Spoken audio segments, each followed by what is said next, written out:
আসসালামু আলাইকুম। প্রথমেই কলকাতা লেখক কমিটির সবাইকে আমার শুভেচ্ছা, কৃতজ্ঞতা, প্রণাম আপনাদের সকলকে। ঈদ মুবারক, পবিত্র ঈদের শুভেচ্ছা, অভিনন্দন। আমরা যারা বাংলায় বসবাস করি, আমরা বৈচিত্র্যের মধ্যে একতার মূল মন্ত্রে বিশ্বাস করে এবং এই মন্ত্রটিকেই আমাদের পথ চলার মূল মন্ত্র করে আমরা বিশ্বাস করি ধর্ম যার যার উৎসব সবার। যারা এক মাস ধরে পবিত্র রমজান মাসে রোজা রেখেছেন, পালন করেছেন, আমি সর্বশক্তিমানের কাছে, আল্লাহর কাছে প্রার্থনা করি আপনাদের সবার রোজা আল্লাহ কবুল করুক।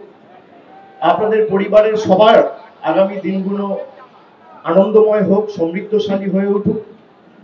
এবং তার সাথে সাথে আমি আশা করি এই সম্প্রীতির বাংলায় যারা বেশ কিছুদিন ধরে আগুন নিয়ে খেলা করে আমাদের বাংলাকে অশান্ত করার চেষ্টা করছি, मैं पिछला बार भी यहाँ पे आया था तो आप सबको यही बोल के गया था कि कोई भी इनका षड्यंत्र में पैर नहीं रखना।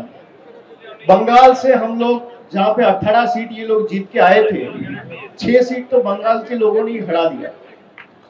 और इस बार आपने देखा है कि अगर बंगाल में सब एकजुट होकर खड़ा नहीं होता तो देश में इनका एक ना एक तंत्र का शासन चलता रहता।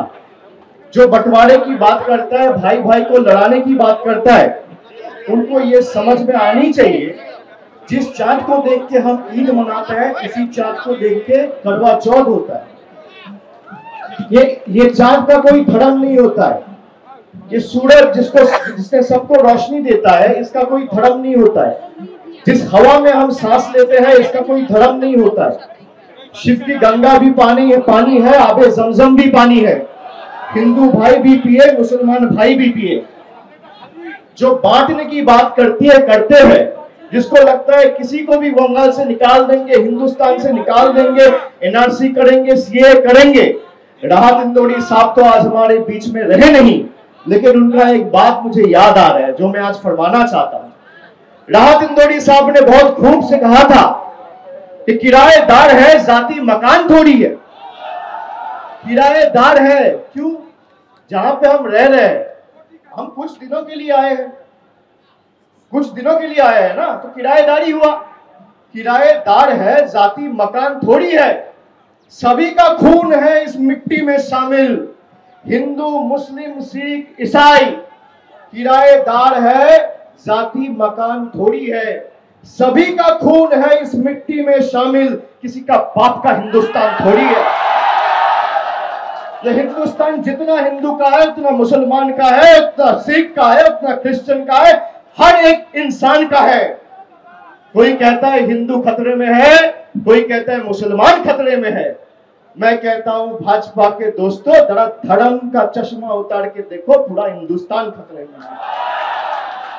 और हम लड़ते मरते दम तक बंगाल की एकता को बरकरार रखने का संकल्प आज आप सबको साक्षी मानकर लेते हैं।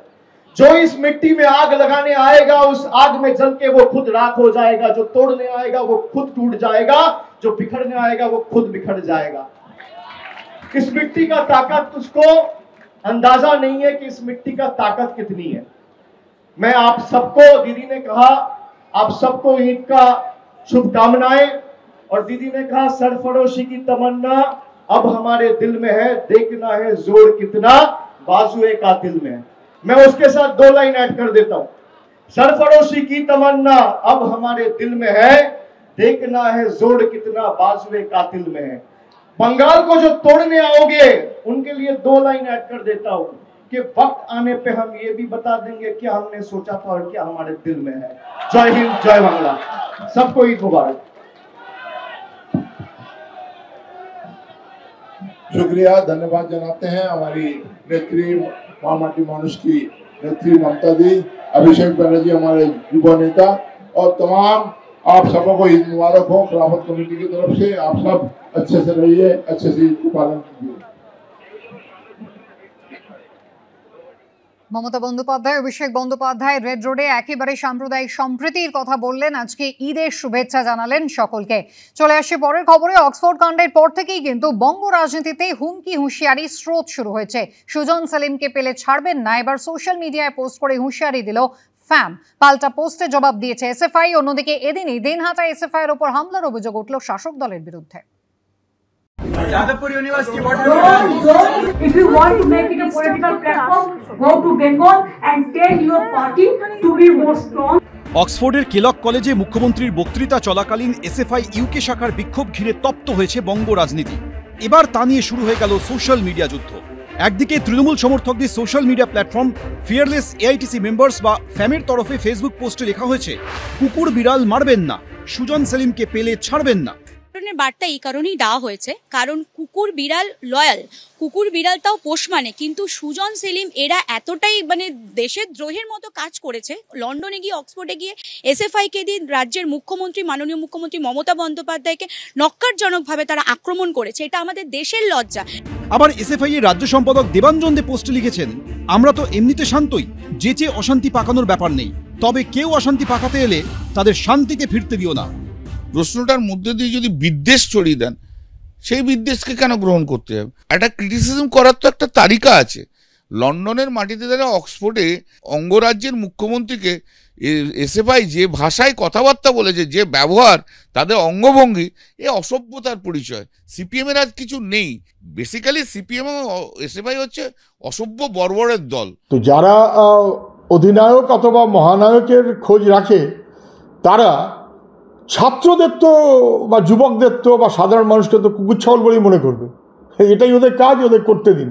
কে কোথায় কি লিখেছে, কার নামে, আমার নামে না সেলিমের নামে, আই ডোন্ট মাইন্ড, কাউন্টই করছে না। অসম্ভব কিছু লোক আছে, ওইসব লিখলে হয়তো দলের মধ্যে কারোর দাম ঠাম বাড়তে পারে, তার প্রচেষ্টা বলে আমি মনে করি। প্রশাসনের কড়া হাতে দেখা উচিত।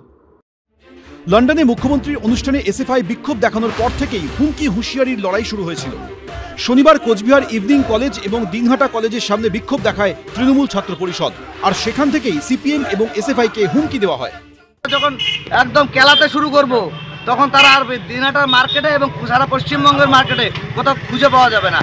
তৃণমূল ছাত্র পরিষদের হুমকির পাল্টা এসএফআই এর মুখেও শোনা যায় হুঁশিয়ারি। আর যদি মনে হয় এসএফআই কর্মীদের জন্য তারা গুড় বাতাসা নিয়ে অপেক্ষা করবে, চিন্তার কিছু নেই।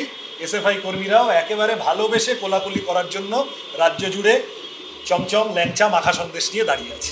হুঁশিয়ারির পর সোশ্যাল মিডিয়াতেও পোস্ট করে আক্রমণ শোনাতে শুরু করেছে সিপিএম এর ছাত্র সংগঠন। পাল্টা পোস্ট করে সুর চড়িয়েছে তৃণমূল সমর্থকদের সোশ্যাল মিডিয়া প্ল্যাটফর্ম। রামের পুটকি বামে মিলে একটা রামবাম জোট হয়েছে, এই হচ্ছে ব্যাপার।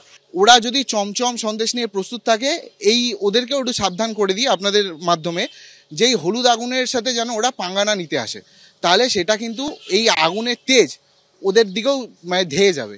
এদিকে শনিবারের হুঁশিয়ারি পর রবিবারের দিনহাটায় এসএফআই এর উপর হামলার অভিযোগ উঠল তৃণমূলের বিরুদ্ধে। শনিদেবী জৈন উচ্চ বিদ্যালয়ে এসএফআই এর ক্রিকেট টুর্নামেন্ট চলাকালীন মারধর করা হয় বলে অভিযোগ। প্রতিবাদে সন্ধ্যায় পুলিশ সুপারের অফিসের সামনে ধর্নায় বসে SFI DYFI. Anirban Biswas, Biton Chakraborty, Suvendu Bhattacharya, ABP আনন্দ।